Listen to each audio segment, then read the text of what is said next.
अपने भारत देश का सम्मान अवश्य ही करना चाहिए। जो भरा नहीं है भावों से बहती जिसमें रसधार नहीं, हृदय नहीं वो पत्थर है जिसमें स्वदेश का प्यार नहीं। कहते यदि मनुष्य का जन्म भारत देश में हुआ है तो उसको अपने भारत देश के प्रति प्रेम अवश्य ही होना चाहिए। अगर उसे अपने भारत देश के प्रति प्रेम नहीं है तो उसका जीवन बेकार है, व्यर्थ है, उसका जीवन किसी मतलब का नहीं है वो प्राणी। भाई ये बताइए अपने भारत देश को क्या पुकारा जाता है? भारत माता कहते हैं ना। जो अन्य देश हैं क्या उनको माता कहा जाता है? हाँ, चीन को माता कहते, अमेरिका को माता कहते, नहीं कहते ना। फिर भारत देश को माता कहते हैं हमें, क्यों? क्योंकि भारत देश हमारी माता है। और आप विचार कीजिए जितने भी हमारे भगवान हैं अगर वो आए हैं अवतार लिया है तो भारत देश में ही लिया है। इसीलिए हर मनुष्य के हृदय में भारत देश के प्रति प्रेम अवश्य ही होना चाहिए। बोली भारत माता की। अभी देखिए ये प्रेम है लोगों का कि कुछ लोग तो ऐसे करके खड़े हैं, ये प्रेम है भारत देश के प्रति। और कुछ लोग तो जय भी नहीं बोला होगा उन्होंने। हम क्या ही अब बोले इसमें, मतलब क्या अब इसके लिए भी। अच्छा हम ये भी तो कहते हैं कि मेले में मत जाइए आप लोग तो बढ़िया जाते हो प्रेम से। हम इधर हाथ उठाने के लिए ना बोले तो कोई हाथ नहीं उठाएगा महाराज।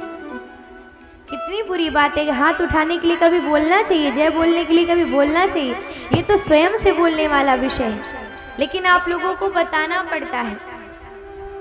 कितनी गंदी बात है। एक बार प्रेम से बोली, बोली भारत माता की, बोली भारत माता की। अभी कुछ लोग जो रोड पे खड़े उनके मुख से फिर भी आवाज नहीं निकली। क्या ही कहा जाए महाराज, कुछ कहा नहीं जा सकता अब इस पे। एक बार भाव से बोलिए सभी लोग एक साथ मिलकर के, बोलिए भारत माता की, बोलिए भारत माता की। जय हिंद, जय हिंद, बोलिए भारत माता की, बोलिए भारत माता की।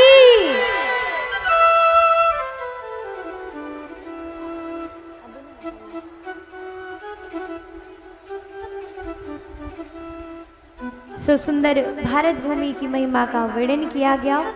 इसके बाद बड़ी ही पावन कथा आती है। कहते हैं कि एक व्यक्ति है जिसने एक बार प्रभु का नाम लिया और उसका उद्धार हो गया। बता सकते हैं ना? अजामिल का नाम सुना है कभी? सुना है आपने? हाँ, तो आइए बड़ी सुंदर कथा को सुनेंगे विस्तार पूर्वक। आप सभी ध्यान से सुने क्योंकि 1 करोड़ की बात है ये। 1 करोड़ का फल मिलने वाला है आप सभी को। आइए सुंदर भाव के साथ। कहते हैं ब्रह्मेन न मिलती अजया, माया मिलती अजामिल। अच्छा, अजामिल पहले तो गुरुदेव की खूब सेवा करता, खूब उनका सत्कार करता, आदर करता महाराज। लेकिन एक दिन की बात है कि उसने एक वैश्या को देखा, और जब वैश्या को देखा तो वैश्या पर इतना मोहित हुआ कि महाराज कुछ भी कार्य करता उसको वो वैश्या ही दिखाई पड़ती। कहीं भी जाता, कुछ भी कार्य को करता, बस वैश्या ही वैश्या दिखाई। माता पिता को घर से निकाल दिया, गुरुदेव की सेवा करना छोड़ देता है, वैश्या को घर में ले आया, विवाह कर लिया और 9 संतानें होती हैं। 10वीं संतान आज वैश्या के गर्भ में थी। तभी ये जो कन्नौज नगरी है इसी में अजामिल रहता था, कानपुर के पास पड़ती है।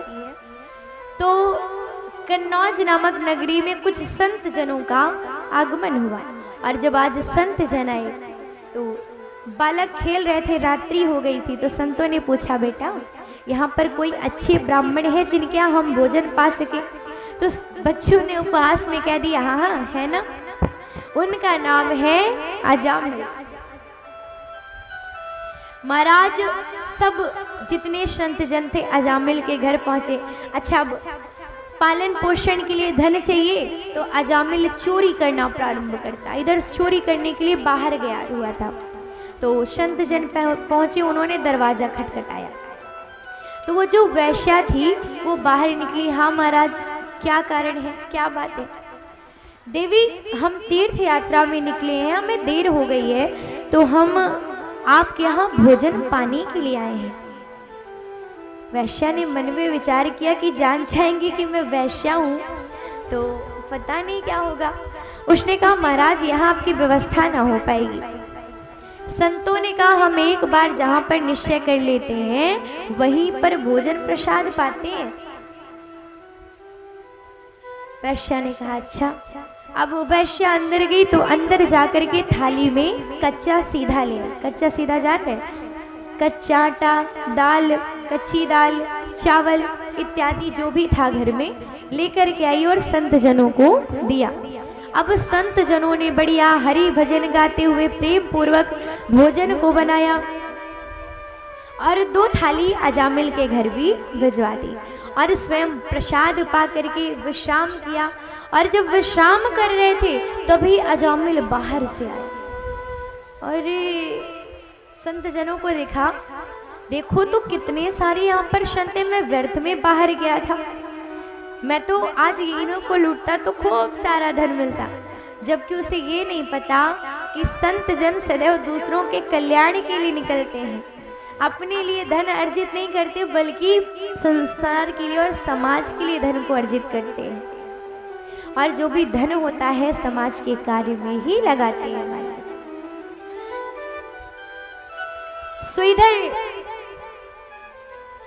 वैश्या तब तक आ गई, हाथ पकड़ के खींचा, चलो अंदर चुपचाप, और अंदर ले गई। अच्छा, अजामिल बाहर सबको डरवाता था लेकिन घर में खुदाई की पत्नी से डरता था। भैया जी लोगों के ये हाल हो जाते हैं, बाहर कुछ और घर में भाभी जी से खुद डरे। अच्छा, अभी इस बात से एक बात याद आई। एक बार की बात है तो कुछ लड़की वालों के घर गए संबंध के लिए, रिश्ते के लिए, रिश्ता देखने के लिए। तो जब लड़के वाले पहुंचे तो चाय नाश्ता इत्यादि करवाया गया। तो लड़की के पिता ने कहा, समधी जी हमारी बिटिया एकदम गऊ है। क्या कहा? हमारी बिटिया एकदम गऊ है। समधी जी हंसे, अरे तब तो बहुत अच्छा है। पिताजी ने पूछा क्यों? उन्होंने कहा आपकी बिटिया एकदम गऊ है तो हमारो लड़का बैल है, एकदम जोड़ी बहुत अच्छी रहेगी। क्योंकि भाई अब जब ऐसी जोड़ी हो जाए या तो फिर बैल के बाद एकदम सीधे ही बन जाएंगे, एकदम अच्छे ही बन जाएंगे, है ना। ये तो हंसने वाला विषय रहा। आइए अब कथा में सुने। तो अजामिल की पत्नी ने कहा, देखो चुपचाप भोजन पाओ, बस हो गया। अच्छा, अजामिल ने भोजन पाया, सो गया। सुबह हुई तो सब जो संत जन थे, ब्राह्मण थे, दक्षिणा के लिए आए। तो अजामिल ने कहा, ऐसा है चुपचाप चले जाओ वरना जो लिए हो ना उसको भी छीन लेंगे तुमसे, चुपचाप चलो यहाँ से जाओ। उन्होंने कहा, देखो हमको दक्षिणा मत दो, परंतु दक्षिणा के रूप में ये वचन दो कि जो तुम्हारी पत्नी के गर्भ में संतान है इसका नाम तुम रखोगे नारायण। सो महाराज आज धीरे धीरे धीरे समय व्यतीत, उसने कहा हाँ ठीक है जाओ जाओ। धीरे धीरे समय व्यतीत हुआ। अब इधर से संत जन चले गए, समय व्यतीत हो रहा है। जब सुंदर समय आया, उस वैश्या ने संतान को जन्म दिया। ये तो भूल गया था, वैश्या ने याद रखा। अब उसने नाम रख दिया नारायण। अब ये अजामिल अपने छोटे पुत्र से इतना प्रेम करे, इतना स्नेह करे कि कहीं भी जाए तो नारायण चलोगे, नारायण यहाँ आओ, नारायण वहाँ जाओ, नारायण खा लो, नारायण पी लो, नारायण सुनो, नारायण ये करो, नारायण वो करो, दिन भर नारायण नारायण नारायण करता रहे महाराज। और आज अवस्था ढली, मरने का समय आया, सामने नारायण खड़ा हुआ था। यम के दूत लेने आ गए, बेटे नारायण को पुकार रहे, ओ बेटा नारायण यहाँ आओ, बेटा नारायण यहाँ आओ, बचाओ मुझको नारायण नारायण। महाराज उस नारायण ने तो नहीं सुना, परंतु ऊपर रहने वाले नारायण ने सुन लिया। अपने पार्षदों को भेजा, जाओ पार्षद लेकर के आओ। पार्षदों ने कहा महाराज अपने पुत्र को पुकारे ना, आपको नहीं। प्रभु ने कहा पहले नारायण कौन?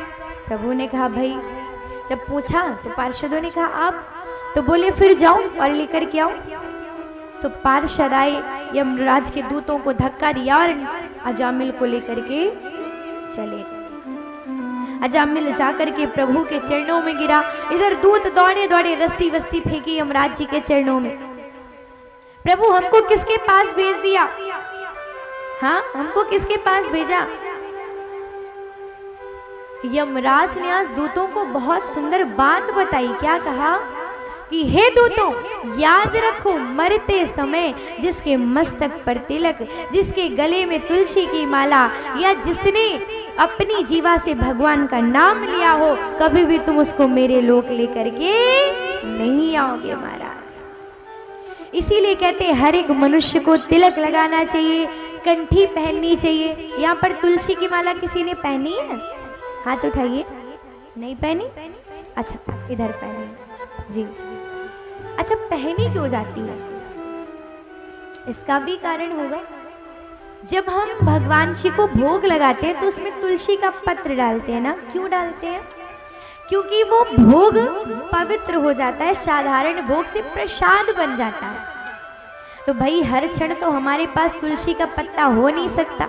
तो कहते हैं मनुष्य जब गले में तुलसी की माला धारण करता है, जो पाता है, जब वो इसके नीचे उतरता है ना, तो वो पवित्र हो जाता है, प्रसाद बन जाता है। और गले में तुलसी की माला कंठी रहने से ये प्रभाव होता है, मनुष्य को कभी भी नरक भोगना नहीं पड़ता।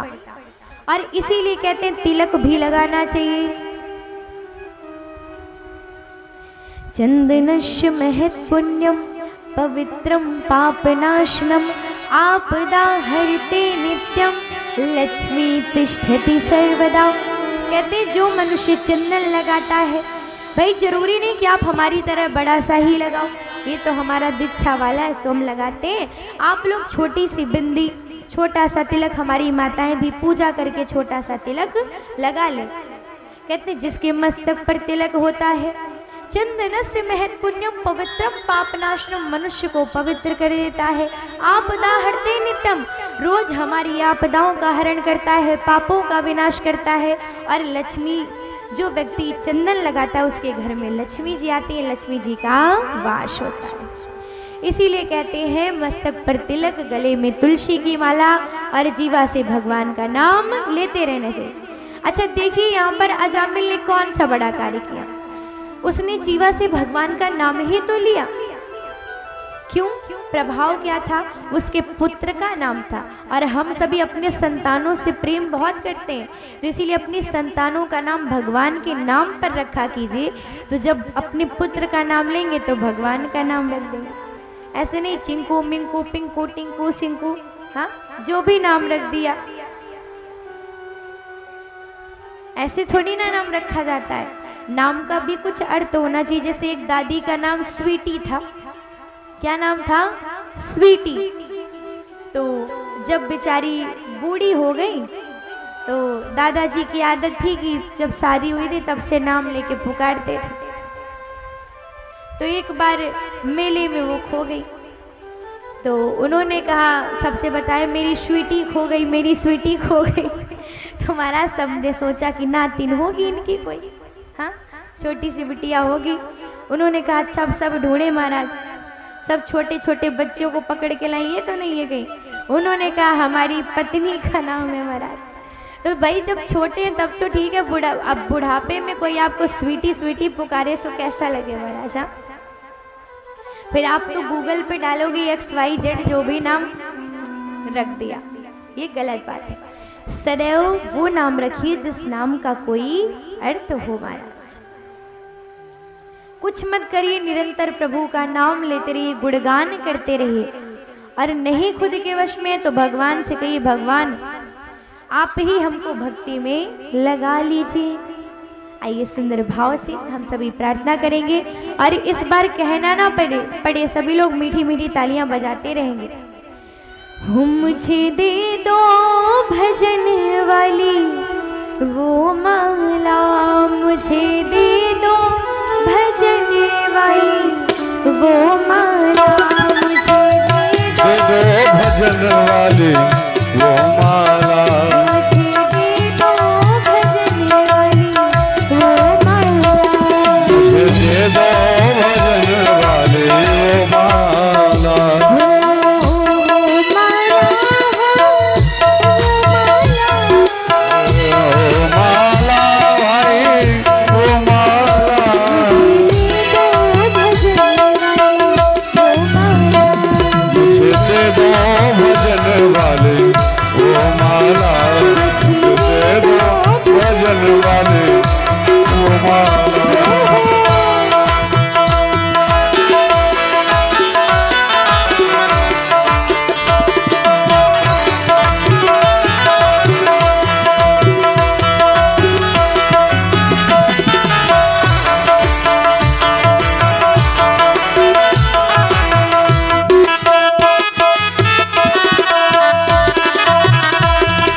राधा रानी सरकार की।